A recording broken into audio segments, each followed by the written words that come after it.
नमस्कार दोस्तों, मैं डॉक्टर दत्त शुक्ला। मैं एम्ब्रोलॉजिस्ट हूँ Pravi IVF and fertility centre Kanpur में।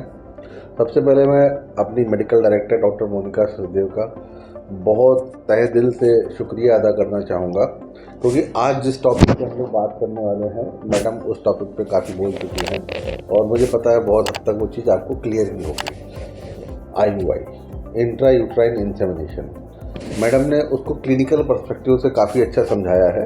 आज मैं उसको एक एम्ब्रोलॉजी वाले पर्सपेक्टिव से समझाने की कोशिश करूँगा।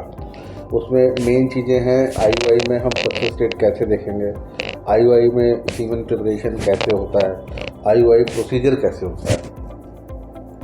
इन सब चीज़ों को समझने के लिए सबसे पहले हमको IUI की डेफिनेशन समझनी होगी।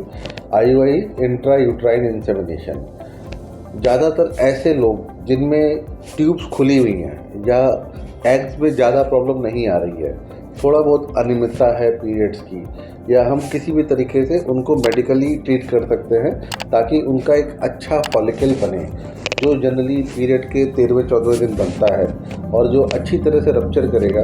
मतलब जब एग रिलीज़ हो रहा है और अगर ट्यूब खुली हुई है तो कभी कभी टाइमिंग की वजह से, कभी कभी छोटी मोटी कोई प्रॉब्लम इन्फेक्शन की वजह से अगर वहाँ पर फर्टिलाइजेशन ट्यूब्स पे नहीं हो पा रहा है तो उसको हम लोग असिस्ट कर दें। असिस्ट कैसे कर दें कि हस्बैंड के सीमेन को लेकर के उसमें से इम्प्योरिटीज हटा करके यूट्रस के अंदर ले जा करके उस पर्टिकुलर टाइम पे जब फॉलिकुलर रप्चर कर रहा है, जब फॉलिकुलर टूट रहा है, मतलब एग रिलीज़ हो रहा है, तो उससे एग और स्पर्म के मिलने की संभावना को हम 10 से 12% तक बढ़ा देते हैं। तो इसका मतलब IUI की जो सफलता दर है वो जनरली 10 to 12% होती है और अच्छी हो सकती है अगर पेशेंट की एज कम है, लेस देन 30 है और ग्रॉस अबनॉर्मलिटी कोई ज़्यादा नहीं दिख रही है, तो उस केस में ये 12 से 15% तक हो सकती है।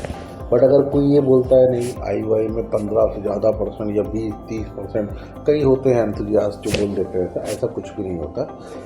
On an average world wide accepted IUI success rate is only 10 to 12%। वो भी अगर एज ज़्यादा है उसके बाद भी कुछ पेशेंट बोलते नहीं, मैं पहले IUI ही करा के आगे बढ़ना चाहती हूँ, तो उसमें सक्सेस रेट कम ही होती जाती है, 7-8% और मे बी समटाइम 5%। तो डिपेंडिंग कि अगर 35 to 40 ईयर्स की एज में आप IUI कर रहे हो तो ऑब्वियसली उसकी सक्सेस रेट कम होगी।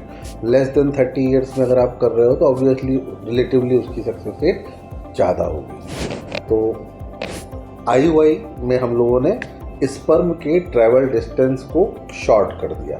इंट्रा यूट्राइन इंसेमिनेशन, यूट्रस में जा कर के हमने उस सीमेन को छोड़ा जो जनरली वजाइना में होता है और सर्विक्स, यूट्रस और फिर ट्यूब के थ्रू जा कर के एग से मिलता है।